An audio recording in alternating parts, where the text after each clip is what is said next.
Good morning, welcome to you all.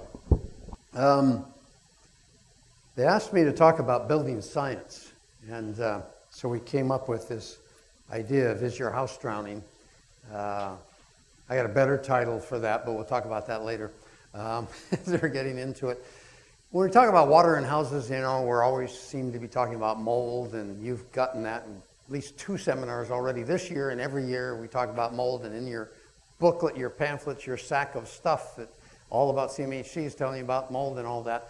And we tend to deal with that, but do we really understand what's going on? And so I wanted to take a chance to look at all of this from a little bit different perspective.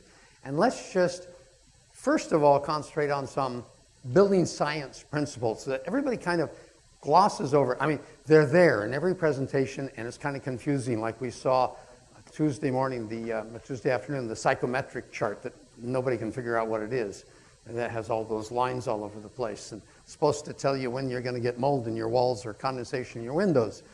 But let's take a look. If we're going to run the PowerPoint here, we're going to take a look at, rather than talking about water, what I want to do is talk about H2O.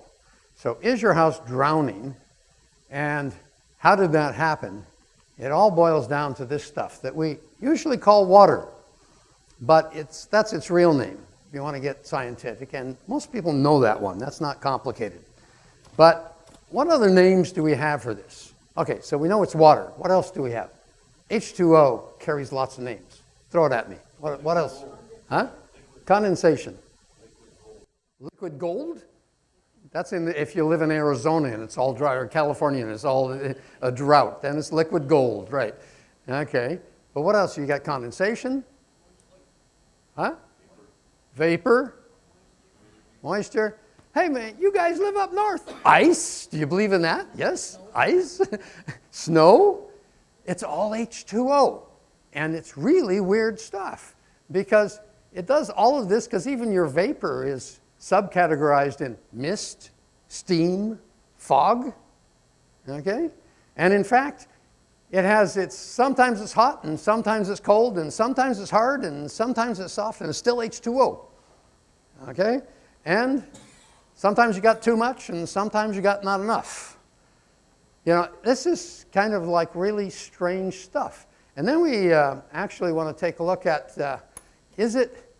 water can be our greatest and essential friend, okay? So what are the things that we really like about water? Okay, you can swim in it, okay? You can grow things with it. There's lots of positive attributes about water. 60% of our body is water. You don't have that, you're in trouble, okay? Dry up like an old prune. Rivers, like there's even transportation on rivers. You can stand on a log and go down river. Done that for years around here, okay? And lakes and oceans, they cover most of our planet. The rain cleans the air. The rain allows the growth of forests and food. Water can take away our sewage. And water can wash us and keep us clean and healthy. And saunas and spas are wonderfully decadent. That's all water, and we love it. But it's got all these weird names, and it can do all of these things. And then we got to build charts to understand it. We're going to come back and look at these charts later. This is one that's called Equilibrium Wood Moisture Content. That's an important chart. It's kind of weird, but it's important. And then you get this psychometric chart. That's the full one. That's really the confusing one that the scientists will sit there and argue about. There's a simplified residential one that looks similar, that is good for some things.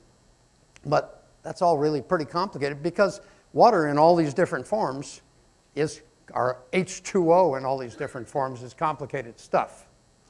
It can also be our enemy, okay? Anything, as far as I'm concerned, that changes its name so often and changes its form all the time has got to be dangerous. If you can't nail it down and say that's what it is, it just keeps moving on us. Rain can end our barbecue party. Hailstorms can cause us problems. Floods, drowning. Melting permafrost, don't you like that? When it changes from being hard to being mushy, your house can sink. Rot is destroying our houses and mold destroying our health. H2O is complicated stuff. we can't live without it, and we have trouble living with it. And so we really need to understand this pretty well, because, I mean, in this conference, every year we've dealt with mold, but we haven't really nailed down the H2O. So I think we got to, put on our scientific hats and take a look at what this stuff is really all about, and see where we go with that. I'm going to look at my notes while I'm going on this to see if there's something that I don't want to miss here. Okay. First of all, we're going to look at phase change. It's all H2O, but it can be liquid. We talked about it being liquid. And it can be ice. Now, the interesting thing that you're well aware of this one is that liquid and ice can go in both directions. So it can freeze liquid and give you ice, and it can melt ice and give you liquid. And on the other end of the chart, it can be vapor. And that can go both ways, is that you can evaporate liquid and get vapor, and you can condense vapor and get liquid. So we're moving along. Now there's a couple that you might not be quite as aware of. Actually, you live with it, but you may not understand what's going on scientifically, is that you can actually go straight from ice to vapor and skip the liquid stage. And we call it sublimation. That's how, an ice cube, when you put an ice tray in the freezer, the water's all flat. And when you bring the ice out, it's got a bump on it. It actually expanded and got bigger. And if you leave the ice in the freezer long enough, it'll disappear. It actually gets smaller and smaller because of sublimation. The ice can actually change to vapor and go away. Now, it ain't fast, so you don't notice this very much. It's when you find that tray of ice that's all shrunk up, that's been there for a year in the freezer, and you wonder, how did that get smaller? It's because it actually vaporized straight without going to a liquid. The other half of this, we actually know better, but you don't realize it, is that we can go from a vapor to ice without any liquid in the middle. And the most common form of that, called deposition, is the stuff we call snow. There's vapor in the air. It crystallizes without forming water droplets, because, if the weather's just right, the vapor in the air makes a drop of water and you get rain. And if the weather's just right, it goes straight from that vapor to crystal and makes beautiful little snowflakes, and then it comes down. And sometimes the snowflakes are wet, so they're kind of a little bit of water and a little bit of snowflake. And that's the deposition coming down. So you never thought you'd really get into science like this to understand things that we're so used to. We just don't realize that it's all moving around. It's all the same stuff. So another aspect of H2O is surface tension and these little beads. If you have a waxed car and it rains on it, you see this all the time. And they bead up, make this little bead. And if your car's really dirty, you don't see that at all. It just flows out and is wet. The other little aspect of surface tension here I'll show you that you know about is that. That's a faucet with a drip of water about ready to let go. So the water comes out in like a little stream. It stretches down. It's like a cord or a rubber band. And the end of that is turning into a ball. And when it finally breaks loose, it'll actually make a perfect round that will go down round unless it's going a long way. So rain sometimes is not quite round raindrops. They're stretched out because of the wind that they're flowing through. But water wants to stick to itself and have what we call surface tension. Let's see if we can show that to you here, since we've got these great cameras here, and just how this might work. If you look at this tray here, and you can't see it from sitting in the back, so we knew you were going to sit in the back, and we've got my great friend here who's going to show us this tray. Now, let's see if this works. I actually wanted to show this to you with some Tyvek, and I forgot to get some from the construction yesterday, because if you do it with Tyvek, I'll tell you how to do it, and you can impress people back home later on. I just want a little water in the middle, like that. Okay. Now if you look, well, you can actually You can see it better on the camera than I can see it here. You see it holds together. In fact, those two little pieces aren't flowing together. They're stuck somehow where they are because water tends to want to hold itself together and stay together, what we call surface tension. And as long as it has that surface tension, it's not really flowing much of any place, and it's not going through something. Now, I'm going to put a little soap. I got a little bit of diluted shampoo here, and just see if I put a drop without getting too much here. I just want a little drop of soap in there. Now you see a little bit of movement happening along there. We'll let that work its way through because that drop of water, yeah, you see now it's moving on the edge. There's something happening there. The soap has disturbed the surface tension. And so you actually see that's going downhill into the edge. And before it wasn't moving anywhere because now that soap is getting around in the water and it's actually moving. And it's allowing it to penetrate. It has blocked, or what we call, I forgot the scientific word right now, but when the soap gets in there, suffocation, no. Okay, slip me. I'm the one supposed to remember all this stuff. I'm getting too old. But it's making it so it doesn't have as much surface tension. What can that do to your house? There's an interesting case of this. Take Tyvek. We had Tyvek here yesterday. It's that house wrap you put around the house. And you know it's waterproof. And we even talked about this last year. It's waterproof, but it's not. That is to say, it's waterproof, but it's not H2O proof. It's not vapor proof. Tyvek is made specifically to stop liquid water, but to let vapor through. And the other thing that we're familiar with that does that is your skin. If you jump in the lake, you do not fill up with water. If you run really hard, you sweat like crazy, and it comes right through the skin. So that vapor moves. When you take Tyvek, cover it with siding, and then you say, I'm going to really do a nifty thing. I'm going to get a pressure washer. I'm going to go clean my house. And you put soap in the pressure washer, and you clean the siding on the house. And of course, you're doing a really good job because you want to get all the little cracks underneath. That's where it's really dirty, huh? And so what you're doing is shooting water up into all those little breather holes or under the shingles.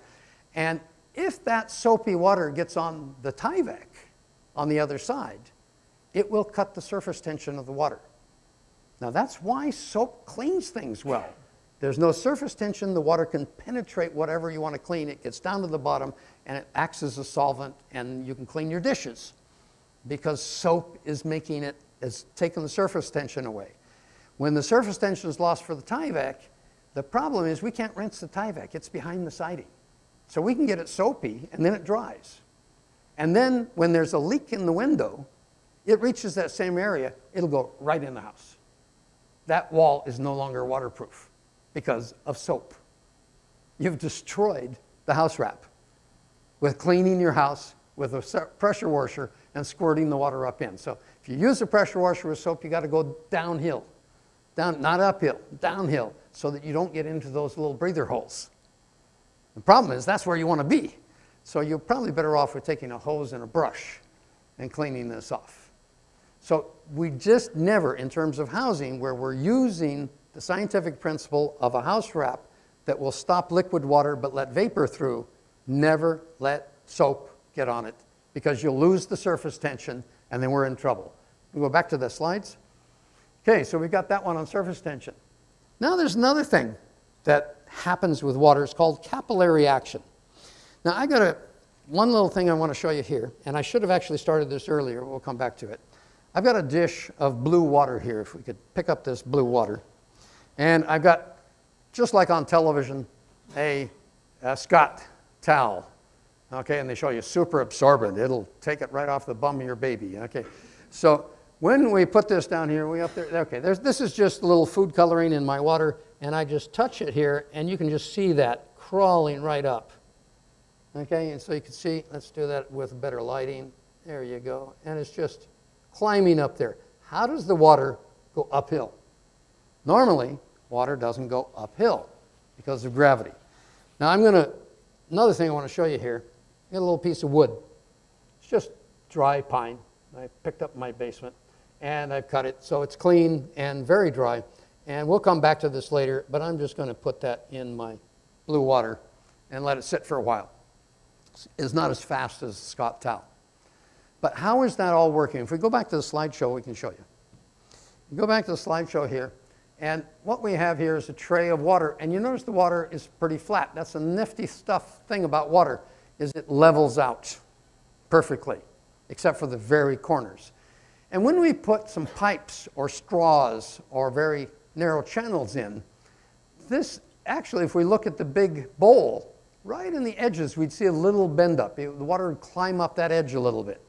That surface tension is trying to rise up and pull it up. And as we put these straws in, you'll actually be able to see this curve in the water. And the narrower the straw, the higher that actually can suck the water up. And so if this gets to be very microscopic small, water can actually travel uphill against gravity. And it's not vapor here, it's water. So actually, this is where I grew up. Our trees were 200 feet high. So there's giant sequoias in California. And water is going from the soil all the way up to the top of that tree because of capillary action. It's in these small little veins of the wood being drawn up to the top and that high, fighting gravity that much. And this becomes important in our houses a little later because we have gravity taking water down, but there's other forces that take water in different directions. Well, we know the gravity works in a river. It sends it downhill, and you get rapids, and you get waterfalls, and things like that. And you get waterfalls in your house as it comes down. So usually we count on gravity, and we build our houses in such a way that shingles are overlapped, like the feathers on a duck, and flashing and everything is overlapped so that water can go just downhill. We also have, not only do we have the capillary action going uphill, we have the gravity going downhill, but we have air currents that can move moisture around. And you know them in the weather patterns of going up and down, but you also heard about them yesterday or the day before yesterday in one of the seminars. We were talking about air in a house, carrying moisture around the house and into different places. It can carry a lot of moisture just by air currents because there's a lot of moisture in the air. We're going to get into how does that end up condensing and everything, but first of all, there's a thing called thermal drive. Thermal drive says moisture will move from hot to cold. And this is generally when it's in the form of vapor, H2O in the form of vapor. So if we got some hot vapor here and we got a cold room here, the hot vapor will go into the cold room until they get the same, until there's equilibrium between them. So generally moisture moves from hot to cold. It also has condensation drive, and these dials are for relative humidity. Moisture moves from wet to dry. So for instance, if I have a wet end on this thing here, it'll move towards the dry. And it'll actually dry out on the edge and then finally work its way back. But it's all moving from wet to dry and from hot to cold. And usually that's all happening at the same time. So these are driving forces that are at work in our houses. Fiber saturation point in wood cells. First of all, we take a look at, this is a microscopic view of a piece of wood. And if we look at the wood, we know we have a whole bunch of different problems with wood. We love wood. We got it all over in our houses. But sometimes it swells, expands, and sometimes it shrinks, and sometimes it rots. And it all has to do with H2O in different forms. So number one, we have wood in two places, or H2O is in two places inside wood. These little round spots are basically the cells of the wood, the cellulose cells. And as you know, every time you've seen a picture of skin cells or cancer cells or anything, it's kind of roundish or oval, something like that. And a cellulose cell is actually a little ball. And water tends to go into this ball. And as it slowly fills up the ball, from being extremely dry, as the water comes in, it swells. And it fills up. But at some point, when that cell gets full, and only when it gets full, if there's still water around, well, it can't go in the cell, so where's it going to go? Now it's going, whoops, let's back that up. I pushed the wrong button too hard. Am I going the wrong way? There we go. Okay. I must have hit the fast advance. So you got the cells. Now, next to the cell, we have these channels. Remember, we saw that with the capillary action? Those are the veins going up the plant, the veins going up the tree.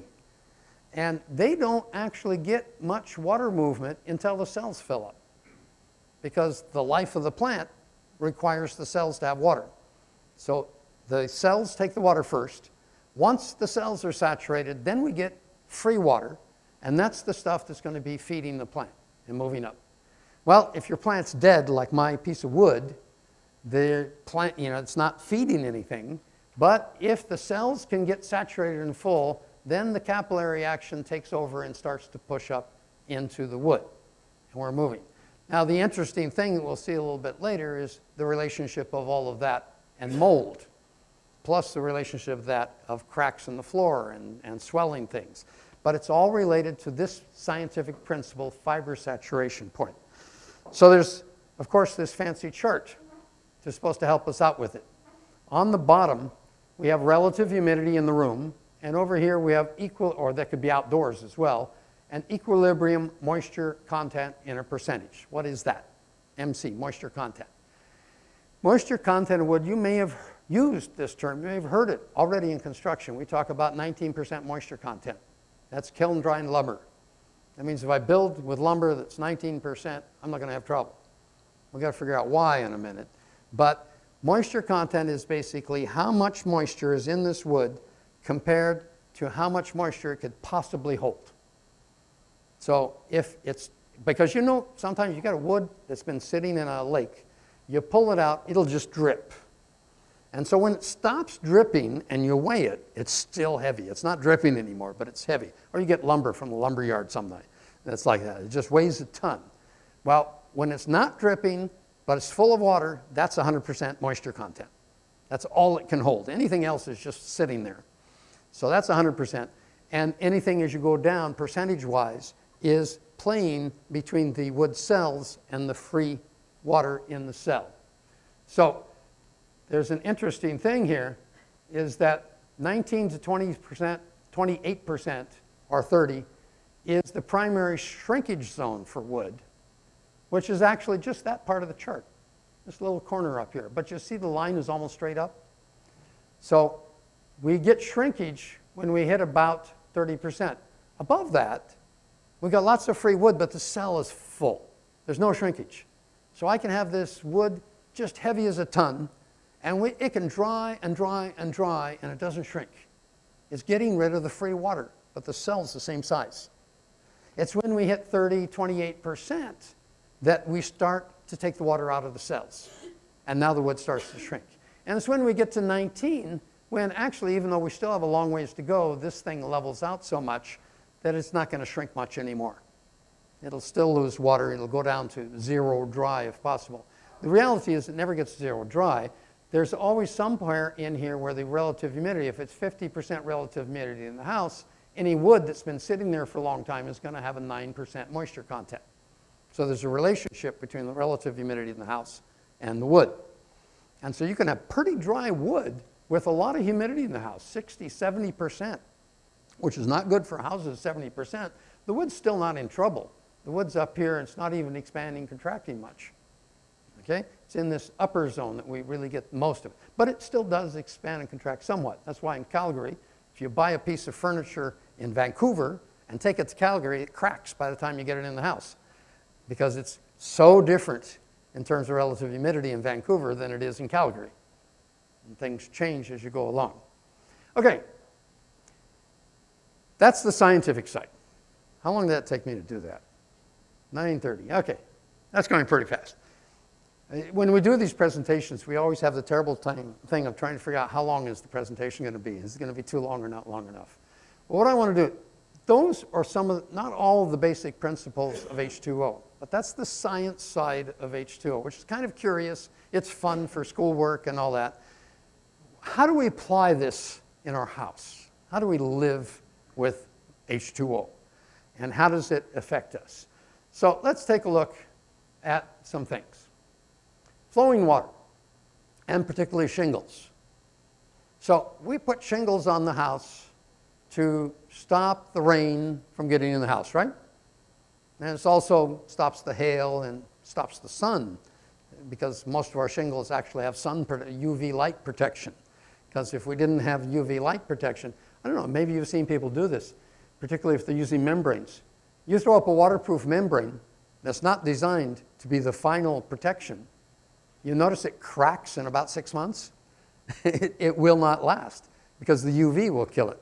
So our real protection on those shingles is, one, against water, but at the same time they have to be built in such a way as to resist all of the other elements, and particularly the sun as you're going.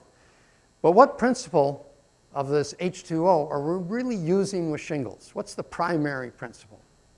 What's the driving force of water that we use the shingles to use that driving force to keep the water away, keep it out of our house? You're all sound asleep. How about gravity? Okay? Shingles are basically working with gravity because the water's going to flow downhill, and shingles are organized so that as it goes downhill, it can't get back in. So the shingle doesn't cover a whole house. One shingle doesn't cover the whole house. And that's how all these little shingles, like the feathers on a duck, keep it dry. But there are other forces around that can sabotage us, that make it so the shingles don't work. For instance, air-driven currents, driving wind, can actually push that water up under the edge of the shingle. Now, if you live in Newfoundland, it pushes it right through the house to the other side. I mean, that horizontal rain just blowing straight through. You usually don't have the wind that bad. But wind-driven rain is working against gravity, and it actually can push uphill a little bit here. If you have really a low-slope house, this can be a serious problem. And we used to have low-slope shingles to deal with that were just longer, vertically down. They were longer shingles. And then we quit selling them in Canada because we found out they didn't work well enough. They work great in Arizona. They don't work in Canada, and we don't even sell them anymore because we found on a low slope we have to have a full membrane because the wind is pushing back up, giving us trouble. But it's not just the wind, because the wind really most of the time is going to push up about 1 inch under the shingle, just under the lip of the shingle. And it doesn't go much higher. But it does provide water up between the sandwich of two shingles. And then what principle of H2O takes over? Those little tubes, capillary action. Now we get capillary action a little bit higher that is going to suck the water all the way up to the top of the shingle. The wind's not driving it all the way to the top. It's these two pieces close together with the wind feeding it water on the bottom. So the wind just keeps feeding it. So as the capillary action takes the water away, the wind brings you more. Okay? And so that is how a shingle can fail despite its seemingly good position and everything else. The wind is driving it up, the capillary action takes up, and it moves on up higher. And that's why we recommend putting roofing felt on the house, because the roofing felt is that second line of defense, or a membrane, or the ice shield on the first 3 feet, which is, why is it there? It's not stopping ice.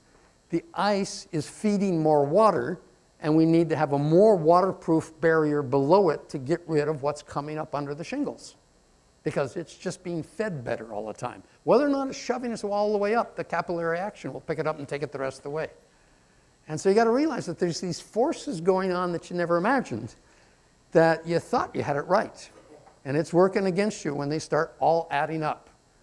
So then, once we get the water to be blown up 1 inch here, the capillary action takes it over the top, then gravity comes back and drops it into the house.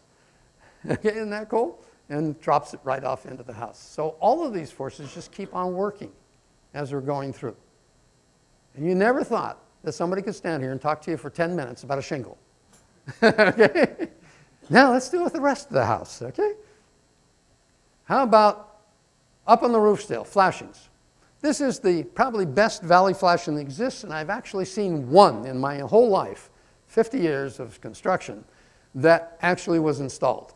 And this is the best way to install them. This was actually out of the Reader's Digest magazine. And I don't know who put it in because I've never seen anybody use this. But it's a great lesson in science because what are the characteristics of this particular flashing down here? Well, first of all, just think of a regular flashing there. What is it really supposed to do is water's coming down these shingles, and there's shingles over here. What stops the water from just running down this side and up under the shingle on the other side? Well, to some extent, the water, if it's coming equally down both sides, will push together in the middle and nothing pushes back up the other side. It's not always the case. Sometimes you have a larger roof on one side than on the other. Or for some reason, it feeds it more water because of the direction of the rain. And so if I have more water coming down this part of the roof than I have come down this part of the roof, there will be a flow of water under those shingles. So the flashing design is made so that the width of this metal under the shingles is far enough that the gravity will win the struggle. That flowing water and the wind and everything pushing that way is counteracted by the gravity this way. And if I can give it enough space, the gravity will win. And that's why if you put really short flashings, you lose all the time. And if you spread them out, they're going to work better. Now, you could weave the corner. Some people like to do this. I hate to do it because then you get a lot of weight and it cracks right down the weave. When you weave it because of expansion and contraction. So there's other things going against it. Now, in a really steep roof, we have a problem. The water comes down. You've seen it. It comes down fast. And that's why this W is built in here, because fast water coming down here will hit this W and jump over to the shingles on the other side. Actually, it gets hit by a spray of water jumping from the other side at the same time. And that stops all the momentum under the shingle of the other side. So that W is a great protection when you have a really steep roof coming down. Now, another little trick that's very rarely used is they rolled the corners of the shingle here on the edge, not the corners, but the whole edge is rolled over. So any water that does want to trickle through by capillary action gets blocked and sent downhill. So again, we help gravity by doing that. And then once you've rolled the corner, you could put a clip on there and put your nail outside so there's no hole in the flashing. Okay? So that's an ideal flashing. As I say, I've seen it once. It's a lot of trouble and it's more expensive. But it shows you a whole bunch of principles of why flashings fail. Flashings fail because they're too narrow. Or if it was narrow, you could go along and put a bead of sealant between the flashing and the shingles, just so that things don't go underneath. But when they're too short, they get either wind pressure, driving pressure, or capillary action that takes the water beyond the flashing, and then we're in trouble on the roof. That's also why we usually put a membrane under the flashing that goes further. Again, it buys us more time, gives the gravity a chance to get this stuff downhill as you're going down. And more than one force going on all the time. Helping gravity to beat capillary and wind drive. Okay, the drip edge. This is not even required in the building code. It should be, but it's not. And there's often debates about whether a drip edge should even exist. A drip edge basically is a little piece of metal. Well, here, I should show this to you. You're all sitting too far back, so we'll show it to her instead of you. What are we seeing here? Okay, you can see the shape of that. So this goes on the roof. The roof is here. I got to figure out where the camera is. There we go. So the roof is there. The water's coming down here. We've actually got our felt on the roof over the top of this, or the elastomeric membrane over the top of this. That's important. This does not go on top of the elastomeric membrane because then the water goes underneath. So the elastomeric membrane is on the top. This comes out, goes beyond the edge a little bit, comes back, and then drips down. And ideally, if you have rain gutters, this is inside the rain gutter. And so by coming down like that and rolling around, if we can get back to the... so you can see right here, that goes inside. So there's a whole bunch of things going on here. One is that you see here's the roofing felt or the elastomeric. It goes over the top of this. So any water that is up above gets carried over the top of that. Now it's forced to come to there. That should drip right off, but if in case it doesn't, pushes back, it hits this vertical metal coming down, and then on the bottom, that edge is using gravity to stop capillary action because it's too pointed, it's sharp edge. The water drops off of it, doesn't roll over and go back up the other side. In this one, where it's minimized, it's still there, that's good, but notice it does stick out. And sometimes people say, oh, push this flat. Don't push it flat. We want it to hang out there so the water drips off the edge of this and falls a bit before, if it's going to hit the wood, at least it hits it down below any joints, okay, and drips away. And so that we're breaking surface tension with a point where that arrow shows right there. We're breaking the surface tension, we're dropping the drop off the edge. If you just take your shingle and overlap it, as they say to do, it's possible for the wind to drive back under that shingle or back under the paper and everything else. The drip edge stops the wind, stops the capillary action from taking it back under the bottom side. And so your drip edge often looks like this. Well, this is actually a door. This is the same kind of thing, but it's the top of a door, top of a window. So it's, in fact, we should just go back one and see, yeah, the overlapping here. I'm going to show you this. This piece of metal goes on first. The roofing felt goes next. The one on the side going uphill goes over both of those. So it's not two pieces of metal first together. We have the metal, the roofing paper, then this one, and then the shingles as they're going up. Why does this one go on the top? Again, we want this to be protected right here so nothing gets under the roofing felt. And so we're counting on wind-driven rain, capillary action being beat by gravity, by the width of that little flashing going down. Okay? Windows and doors need headers, and these actually are in the building code. They are required, and they actually made a new requirement to them recently, and we'll look at that in just a second. But what they basically are is a piece of metal that comes here. Important detail. This one you don't notice it. This is the same one, but it kind of looks square, right? But it's not. It comes down and it's got an angle, ideally about 15 degrees, although that angle varies. But it's got an angle. Big mistake is when you put this flashing over the top of a window or door and it's flat, or what we usually find, it bends back to the house. So the water comes down and sits in it. And in fact, that was so bad a problem for so long that the building code actually came and made a change. We had little flashings that would come down like that, and then they said, no, we got to put indents on it. Okay, a few years ago, they put out a change to the building code that says you have to put indents on a flashing. So here's our window door flashing. Let's see if we can see that. Okay, and I've got to look in both directions. I'll bring it over here where I can work better. Okay, so we go up the wall. Everything. If I'm having trouble, it's because the camera's working reverse to my hand, so I have to play with this. Okay, so this is the wall back here, and notice the slope coming out, and then once we're beyond the window, this thing falls off the edge down here. But we've got a dam back here. Why? Well, we found out, particularly when these things were always set improperly, so they bent this way, that the water came down here and just all went right inside the wall behind the siding. So they wanted an end dam. So they built in building codes. So I looked at that. I got a few complaints from people, called up the guys. One of the nice things in my business is I can call up the guy who wrote the building code. I say, why'd you do that? And so they said, well, we just figured, we didn't need any details. We know we want an end cap, but we'll just say how to do it. And I says, well, how did you make your end caps? Well, we just bent the metal up. So I sat down with origami. You know origami, that you fold up and make those Japanese birds and stuff? It's really cool. And I found 5 ways to bend sheet metal to make an end-dam, 4 of which would leak. And so I finally, if you go to my website and you look up window headers or window header flashings, there's actually a video there that shows you how to make the jig and how to do this on top of a ladder.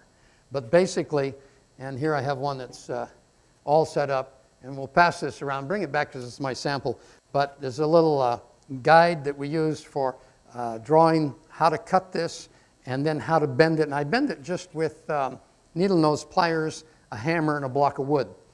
And it's folded in such a way that you never need to caulk it. And so it will never, ever leak. And it slides up and goes in. I'll pass this around the room. And, but in the meantime, I want to just go back up here and show you. Here, I found this photo. And I'm not exactly sure what the guy has here as a flashing. It's kind of complicated. But he's doing something. This is the only photo I could find that shows it. He has opened his house wrap carefully and taped it up to the top so that he could slide that flashing up behind the back and then bring the house wrap over the top. Okay? If you got that in before, that's fine, but the construction sequence is that you never get around to doing these dams, or these flashings, until the house wrap's already there. In fact, usually the house wrap is there before the window is. And so you're cutting open the window space. And so making the effort to go up underneath does the gravity thing like feathers on a duck, of bringing the water down, over the top, and out. So that's really important to make sure that that is going to be overlapped properly as it comes down. And then the end dams, you've got to cut them into the siding so they go up. Now they actually make end dams that are little pieces you can pop on the end and caulk them shut. Works pretty well. I don't like anything that you caulk. I really feel if you build a house right, you never use any caulking. Theoretically, we use all these scientific principles so that gravity and everything else works for us and we don't need caulking. We use caulking to like fix our mistakes or because it's an old habit that everybody says you got to caulk all this stuff. But when we caulk it all, you got to do the maintenance. And when you don't do the maintenance, the caulking's dead at some point, and then your house is dead. It's really cool if you can build a house so that caulking behind the wall, in the wall, behind everything, protected from the weather, will last forever. Caulking out in UV light and everything else is going to someday need some help. So if you can build it so all the defenses are there and the water is always pushed forward and gravity's working with you and you've made the flashings big enough the capillary action can't work against you, all of these things mean that caulking, yeah, sure, we still do it because somebody's going to complain if we don't, but it's not really doing anything anymore. We're safe without it. Okay, water flowing windowsills. Have you ever really looked underneath a windowsill? I mean, here I've got one that's actually made out of marble, and there's a slot in it. Here's one with a wooden slot, and sometimes there's various other designs. But why is there this little slot always in a windowsill? Or if you've got a brick chimney with a cement topping, there's the same little slot all the way around the bottom of the cap. That is a capillary break. Otherwise, the water comes down the face here, flows under, maybe the wind helps it, maybe not, and flows across to the wall where it almost always finds old caulking that was never done right and finds its way in under the window. That tiny little saw slot means that the water is going to stop here, not going to flow there, and it's going to drip off. It's like a drip edge, okay? But it's nothing more than a slot. But it's a critically important slot that solves all of the mistakes you make back here. It covers your butt when you're getting there. Okay. Flowing water downspouts. Why these great big things coming out or something getting the water away? Now, it could sometimes just be good landscaping. It slopes away from the house. But when you let the downspout create a well here because it causes erosion and it spills there, and you fill that up with water, what are you doing? You're putting maximum amount of water in the soil against the foundation or under a crawl space even. And that maximum amount of water is now going to use all kinds of thermodynamic principles to go through the concrete and come in. And you don't have to have a crack to have a water problem in the house when the downspout feeds it constantly out here. Simply getting 4 or 5 feet away from the house with one technique or another that takes all that water from the roof and gets it away means that the ground back here is far drier than the ground out here, and I don't care out here, the trees get the water. My house doesn't need to grow, thank you. And so we keep the water away from the foundation. And that's why it is important. If you're doing standard excavations and basements and things like that, you'll always notice there is a certain dig out all the way around the house that you fill back in, that you do not compact, because if you compact it, the concrete would break. So you don't compact it, so it settles. So we get a depression near the edge of the house in here. There's the depression that fills up. Or even if you don't have a depression, you just have looser soil and the water flows better. So that's why we say 4 or 5 feet, because if you measure it, it's 4 or 5 feet from the house to get beyond that dig out. And now we're at undisturbed soil out here, and this is going to run away. Okay? So that comes back to scientific principles. This time, we're talking about saturation and moisture flow through concrete, getting back into the house. Well, the biggest defense, sure, I can waterproof it. I can do all kinds of things in the wall. There are sometimes cracks in there. There's sometimes not good job. If I get the water away, I don't care. It ain't there. It ain't going in. Now, I got to show you, this was an interesting thing. I get a lot of interesting jobs. And a couple of years ago, we talked about, I think we showed a little bit of the same video. This is when they first brought out low-flow toilets, and everybody knew they weren't worth a darn. They didn't work. And so, despite the fact CSA approved these things, CSA had a test for whether or not toilets worked. They put Cheerios in and flushed it. And somebody raised the question, does a box of Cheerios represent human waste when you're testing the dynamics of water flow in a toilet? And somebody said, no, not really. So there was actually a research project put in to sort of say, without getting a lot of crappy people to come in and let us test this, how do we test toilets? And they came up, and it had to be a secret for a while because the people who supplied them the material that they used didn't want to publicly admit it. It was soybean paste from a Chinese restaurant, okay? Or Japanese restaurant. Soybean paste makes little tubes that are identical in color, texture, and even density to human waste. And so that is what they did to test these toilets. And they started approving toilets. It wasn't the government that did it. It was a few universities, the National Research Council, a few other people that got together and set up a private thing. And they did the maximum performance testing of toilets. They started rating them. Today it's gotten to the point where at the hardware store you'll see a MAP rating on a toilet of how many grams it will flush. That's a voluntary thing, but it's gotten popular enough that it's there. And when they tested it, they found some toilets worked and some didn't. And it had nothing to do with price. Some expensive toilets didn't work at all, and some cheap ones worked fine. And so they were ready to finally say, okay, we rolled out the requirement for low flush toilets a little fast. Now we actually have toilets that are working. The industry is starting to improve. And I managed to stall the rollout in Ontario for 1 year because I raised, at least for renovation, I raised the thing about nobody tested how far that stuff travels in a pipe with a low flush toilet.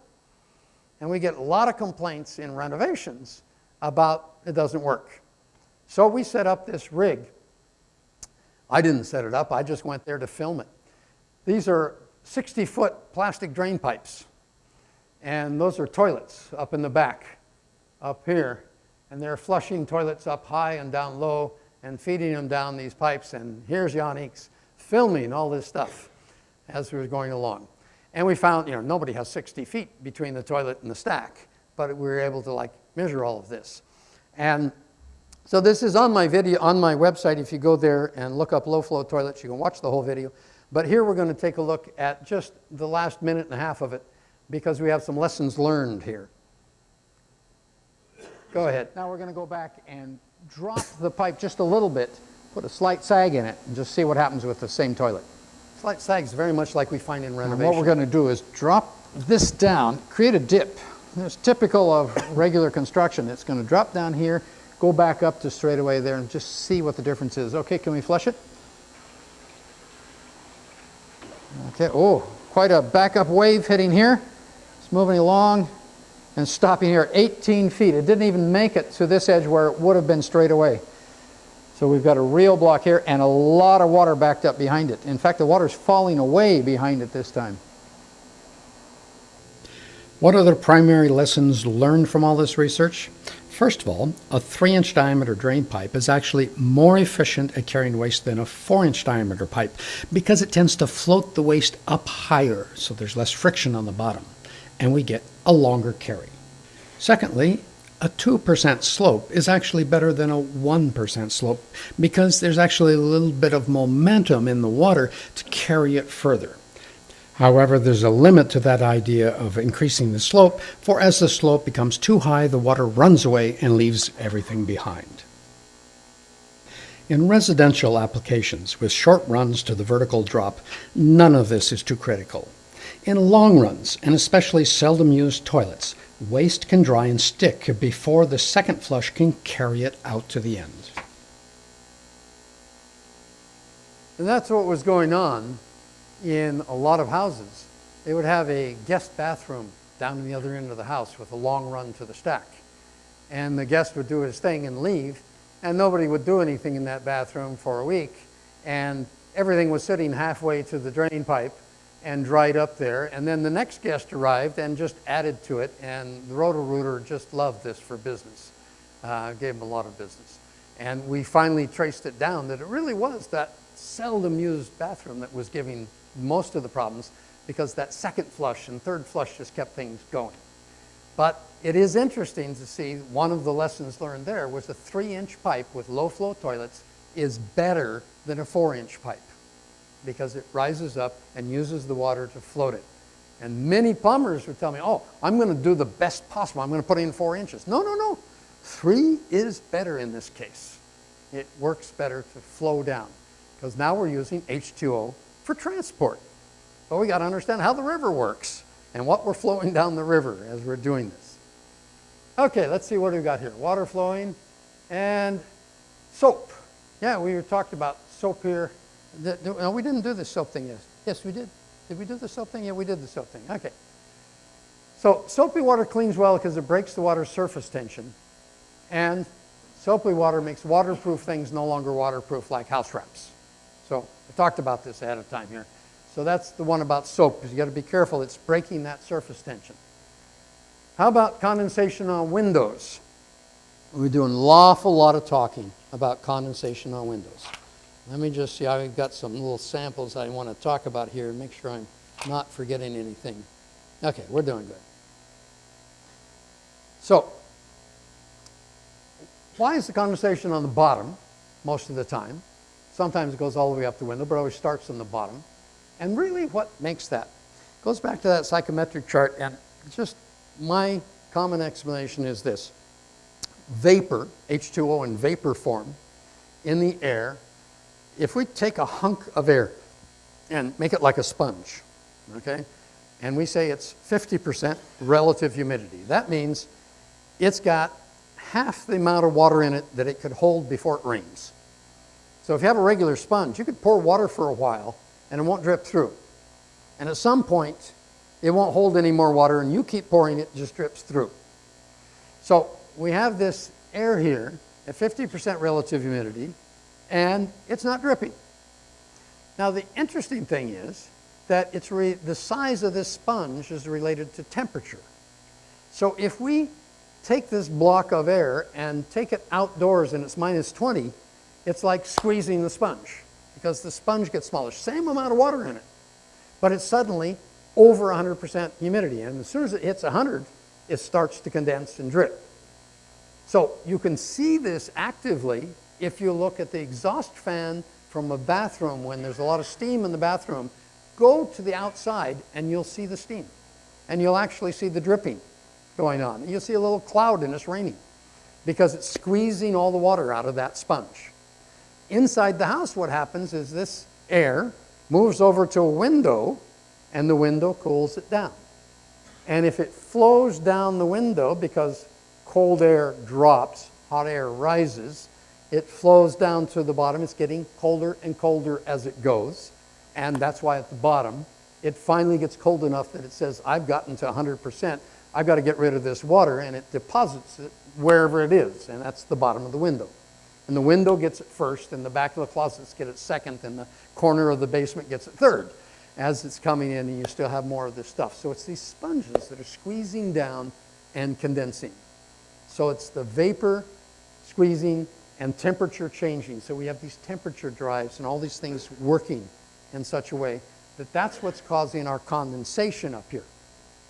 And the solution to condensation is very simple in a theoretical sense. You either reduce the moisture or increase the temperature. Okay? So in the middle of the summer, you can have 75% humidity, and it's not wet on the window. Okay? The humidity is gone crazy, but the window is not wet because the temperature is high. And you can have 20%, and it's still getting wet on the window because it's minus 30 outside. Okay? Now, when we take a look at the psychometric chart here, what this thing is supposed to be showing us, at least for what we use in our houses with condensation, is that we have dry bulb temperature. Here's the room air temperature down here. These curved lines have all little percentage marks on them as they go up. Over here is really something else, so you can forget that for the moment. If we just think about the bottom and these curves, that's enough to figure out what's going on in the windows. Is that now we're not talking about outdoor temperature directly, we're talking about the inside temperature of the window, which is related to outdoor temperature, but we're not talking about being necessarily down to freezing. So what happens is that if we take a look at, about 23 degrees temperature in the air in our house, and we slide up from the 23 degrees to when we cross whatever our humidity is, and here I have what I guess that looks like it's reading 50%.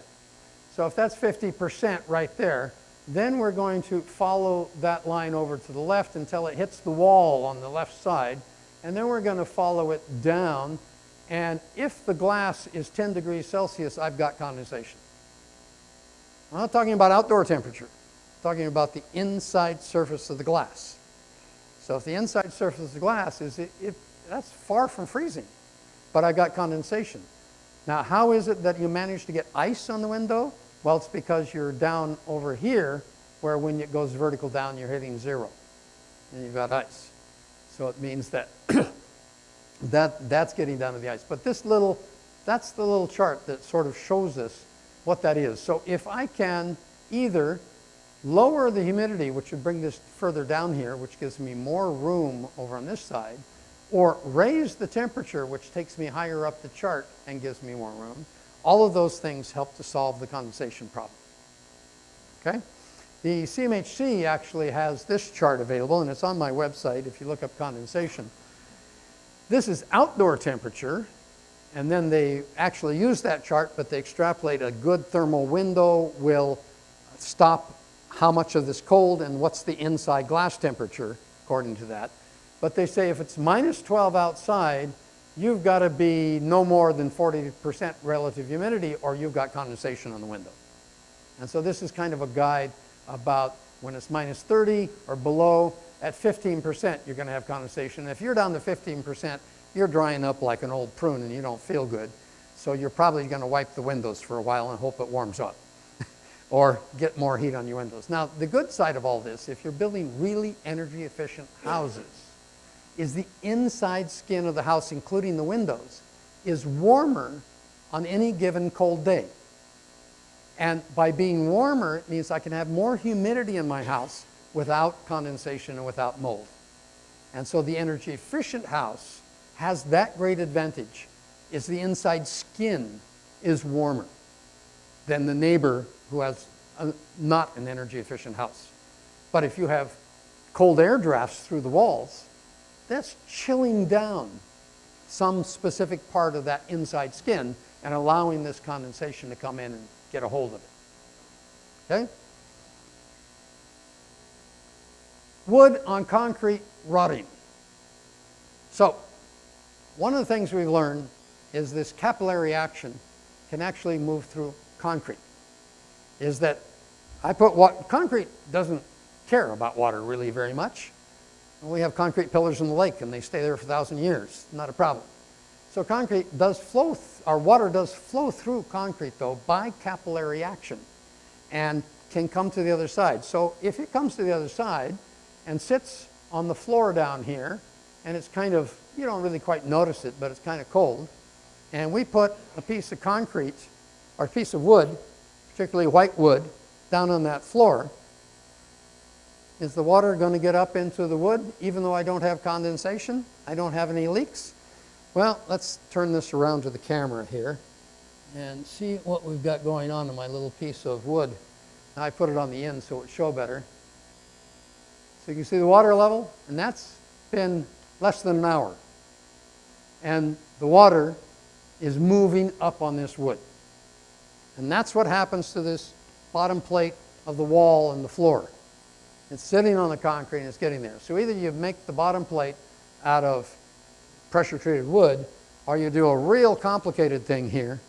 You want the other side of that. If you're going to take a picture, you want a picture of that. You got to make sure to get the right picture.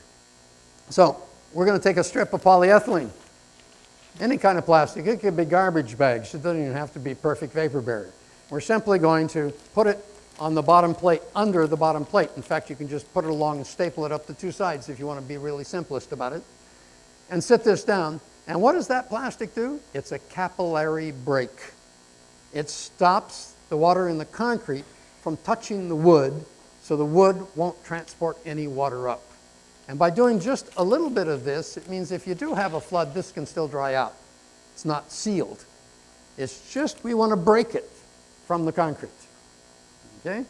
Now, it's not too important, the wood that goes on the concrete way up on the top of the foundation wall, because the water moving up through capillary action is not like a sequoia tree. It doesn't go very far. In fact, it usually goes about a foot or foot and a half up from the bottom.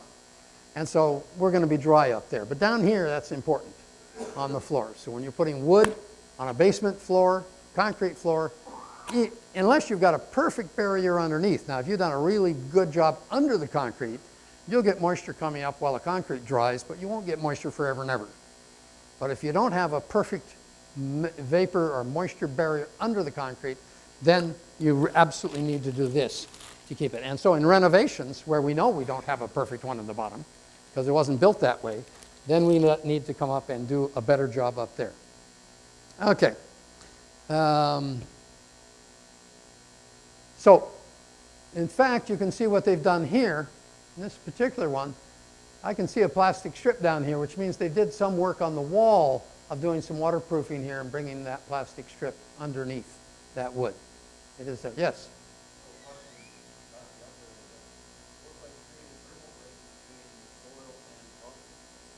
A thermal break between, you mean putting insulation down? That's a thermal break. And if it actually is a moisture barrier at the same time, that works. But if it's not a moisture barrier at the same time, then the moisture is going to be coming up through that material or through cracks in that material, seams or joints, and coming up and getting to the concrete. Okay? But if you actually go down there and put some styrofoam down, and particularly if you either put plastic with it or seal the joints, now with radon considerations, we want sealed membranes under the house, and that's perfect. So now we only have to wait. And understand, there's somewhere around 800 gallons of water in the concrete when you build a basement. It's got to go someplace. I hate these houses where you do a finished basement the first year, because you got 800 gallons of water wanting to go someplace. And what does it do? It goes into the insulation. So we really need to kind of dry this concrete out. But once the concrete has lost its free water and we don't have any other source, then that's fine. You could build white wood right down on the bottom. And you don't need that under the wood. Now, so my general tendency is any renovation, I'll put that in, because I don't know what's underneath it. And if you're building a modern house, and particularly doing radon guidelines, which is a sealed membrane, stopping soil gases, and therefore stopping water vapor, then at that point, we've got no more problem. Okay? Now, there are some other problems we'll see with concrete in just a minute. I think they're right here. Here's white stuff all over the concrete wall. Okay, that one happens to be over a kind of a joint or a crack that was there. But usually in many basements, you'll find it 1 foot up from the floor, all the way around the house, or in one corner. What's the white stuff? When you're in a crawl space, I've seen it look like, in fact, I was scared the first time I saw it. I thought it was some humongous African fungus coming to eat us, because it was actually sticking out about a foot from the wall with tentacles coming out like to get you. And I carefully bagged it, took it to a lab, and the guys all laughed at me. And they said, why? What kind of fungus is it? It's salt.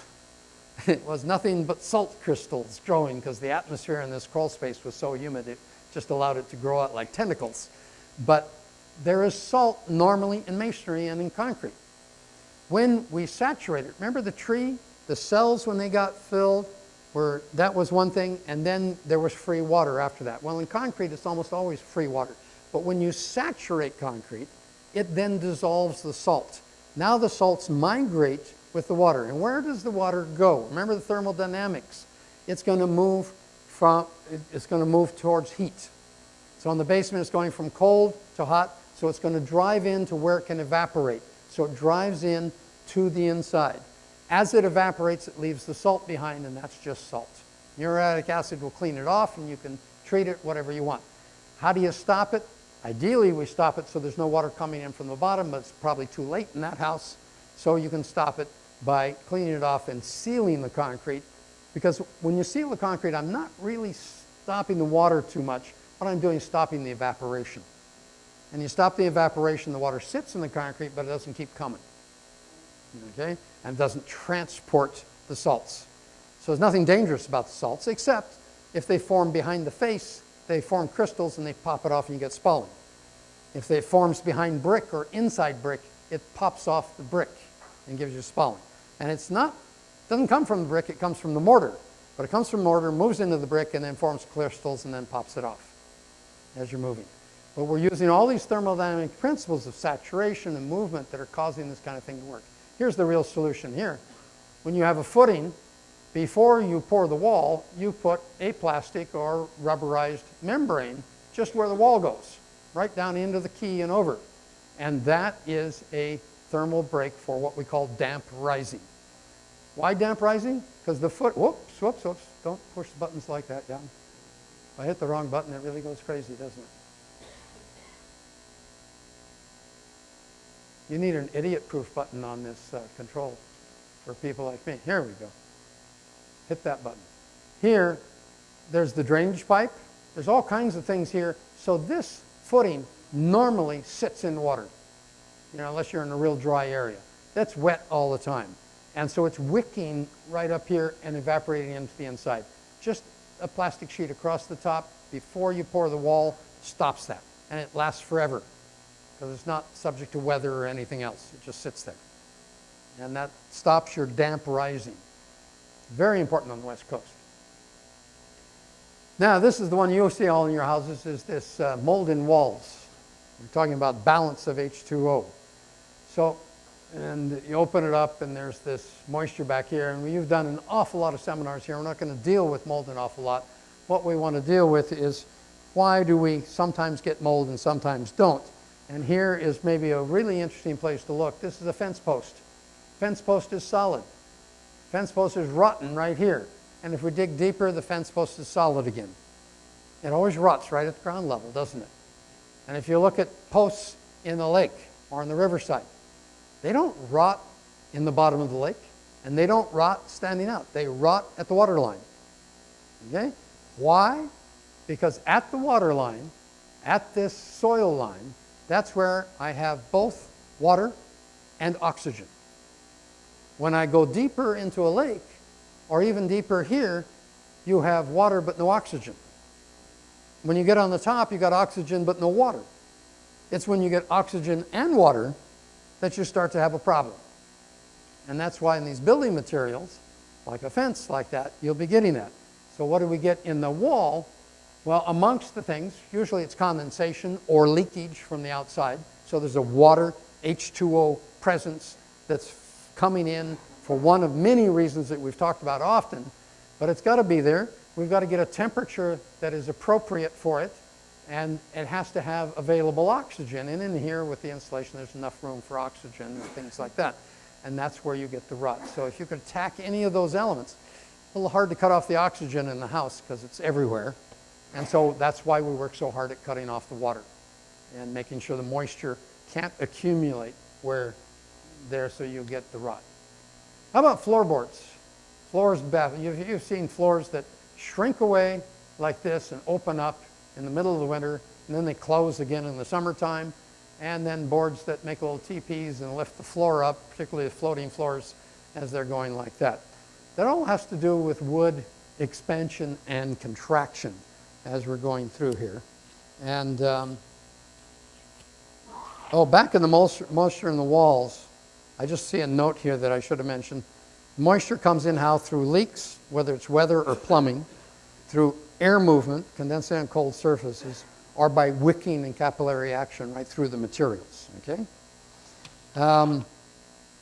Floors buckling, those wood fibers is what it's all about, is that when you're in that saturation level and relative humidity, and we'll go back to that chart. Yes? Yeah.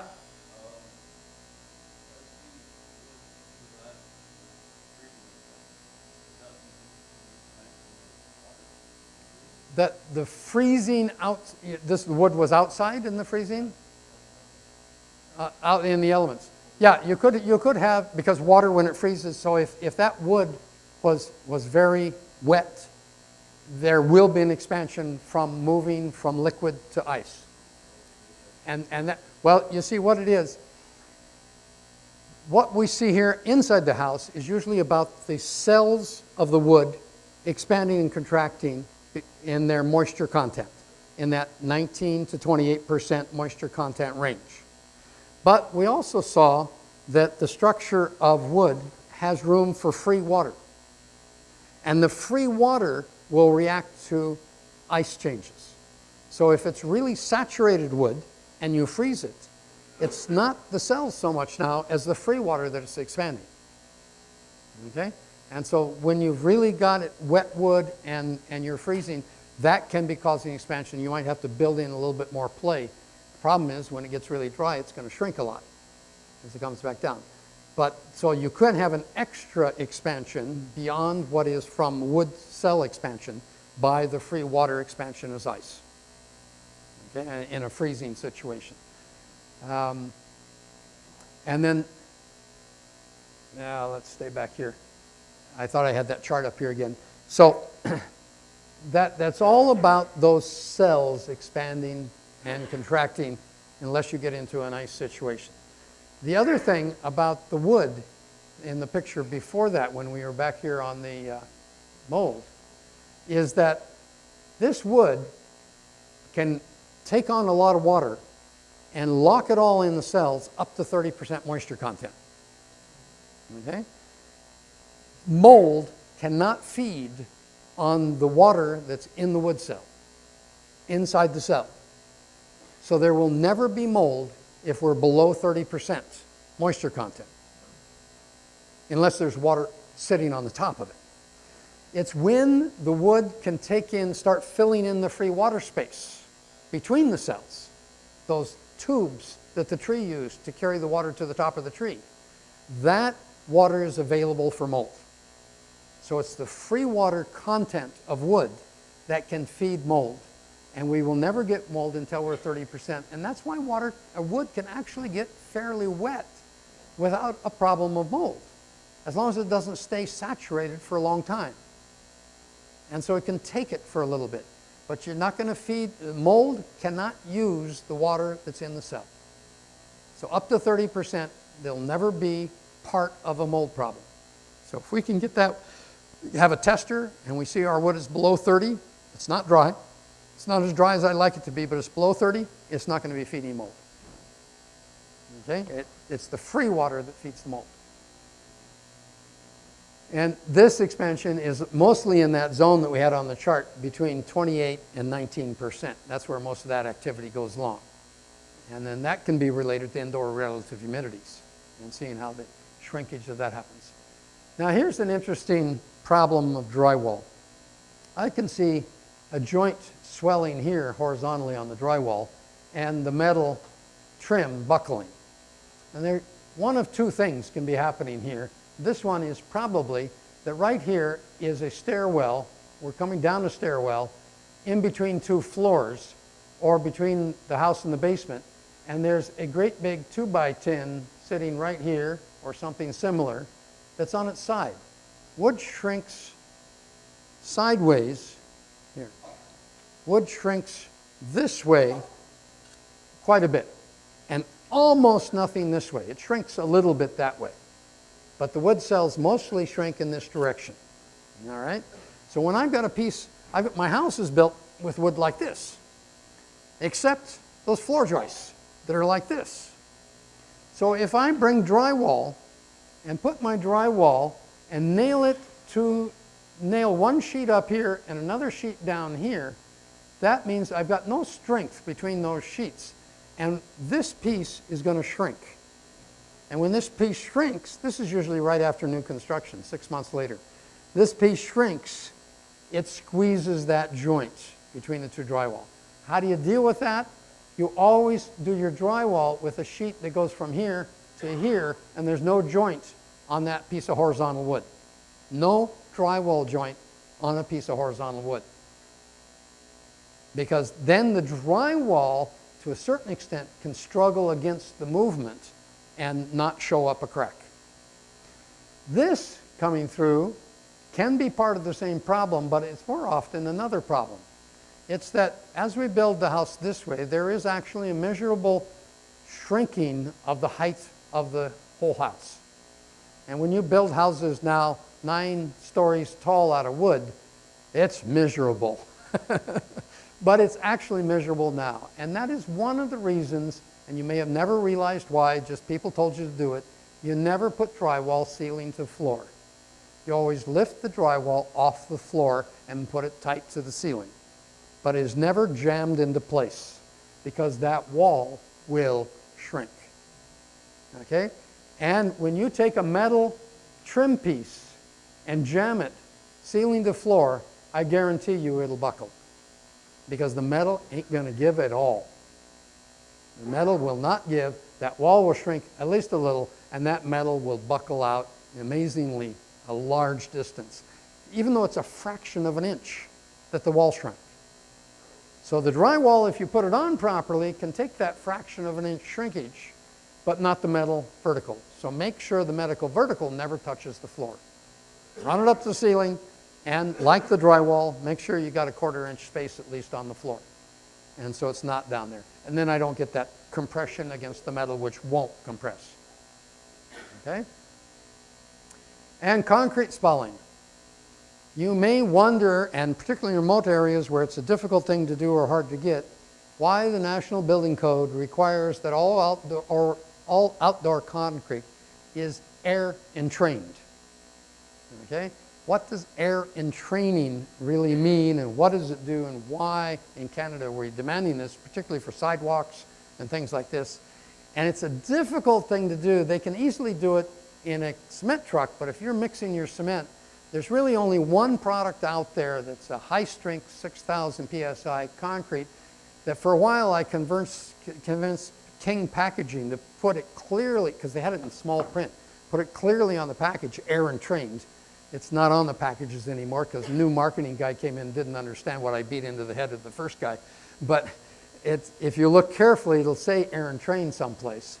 And it is a more expensive, high-strength concrete that does this, but they've invented a way to, with a dry material, to bring air entrainment in the concrete. Usually it's done from the concrete loader. It's air entrained. What is air entrained all about? Goes back to our physics. Air entrained puts little bubbles in the concrete, microscopic bubbles in the concrete. And because they're microscopic, and because water, H2O, has this surface tension thing about it, that the H2O will never fill one of those bubbles because the surface tension prevents it. So it gets about half full, and there's enough stress and strain in there that it says, no more water, thank you. And so you could have this sitting in a lake, and that bubble won't take any more water, which means when it freezes and it makes a little bump on the top of the ice cube, it's inside the bubble, and it doesn't pop the concrete.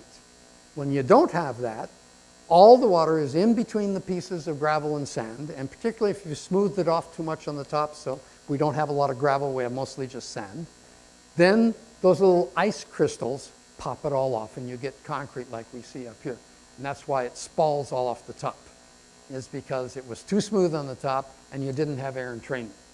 So if you can get the air entrainment for something that you really want to hold up particularly that walkway into the community center, that you want to keep that in good shape, make sure it's air-trained concrete and it's not finished off too polished. Now, you can polish your basement. You can polish all kinds of things. Don't polish outdoor concrete. You know, we like it all smoothed off and cool. Actually, garages should not be polished because as you smooth them out too much while it's still setting, you actually remove strength because you shove the rocks down, you bring the fines up. And it doesn't have as much strength to stand up to freeze thaw. But freeze thaw is not just about water in concrete. It's about, is the water in a bubble that's half full, or is the water in a cavity that's all the way full? And when it's in a cavity all the way full, you're in trouble. You have no room to move because there's no flexibility in concrete. You can't bend it like you can wood. So it's stuck there. And so it's interesting that even the air-trained concrete all comes back to surface tension inside a microscopic bubble. Okay?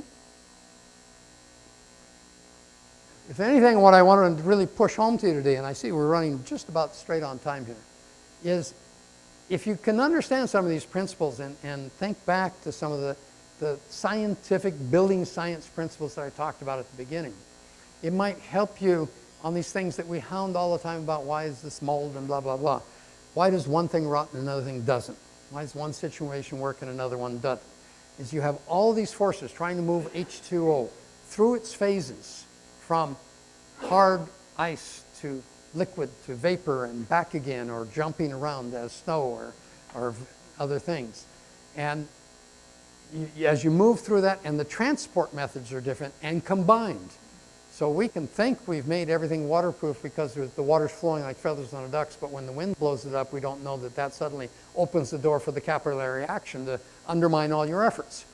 So that's why we need these multiple layers, why you have to do flashings intelligently. Flashings actually, how high do they go up a wall? You know, you got a flashing on a roof, it comes joints another one. How high is that? It changes from zone to zone according to wind. So if you're in a higher wind zone, your flashings are taller. So don't get a book that comes from someplace else and try to build it that way. Find out what you got in your area and what the requirements are, because they're adapting the construction specs, even such things as the vertical height of flashings, to your wind zone. And you might want to be conservative because that's changing.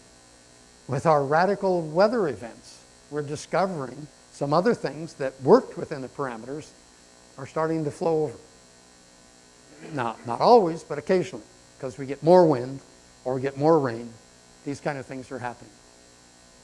So I hope that that doesn't totally confuse you, and I dared take the track to really try to deal with some scientific principles of building science and get you away from water and into H2O, because you've got to understand it in all its dynamics, because it's the same stuff. And as soon as you grab a hold of it here, it'll change the form and change its name and go off to the other side just to bite you on the rear end, because it's trying to undermine you. Any other questions? There's only one guy in the whole room who's awake.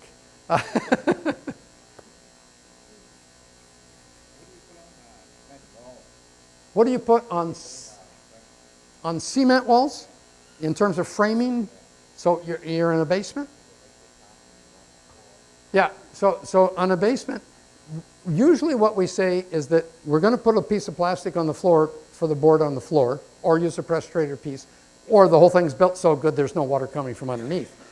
And don't put it up against the wall. Don't touch the concrete with your wood structure. Leave a space, probably a big enough space, to put some insulation behind it. Because we've had problems where people, okay, I'm going to stand it off from the wall and put R20 bats in there. But they did nothing behind the stick of wood. And we found that that allowed for, and particularly in a basement, for all kinds of air flux movement. Because the basement doesn't work like the rest of the house. In a basement, it's warm in the bottom and cold at top. In your house, it's warm on the floor, or it's warm on the ceiling and cold on the floor. But not in the basement, it reverses. Because the soil keeps it warm, and the top is 8 inches of concrete and you're outdoors.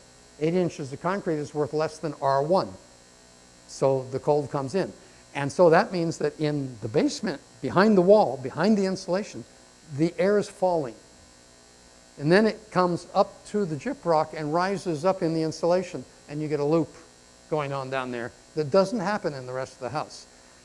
part of that can just transport moisture. It picks up air currents, pick up the moisture from the bottom, carry it to the top, deposit it on wood, the wood rots.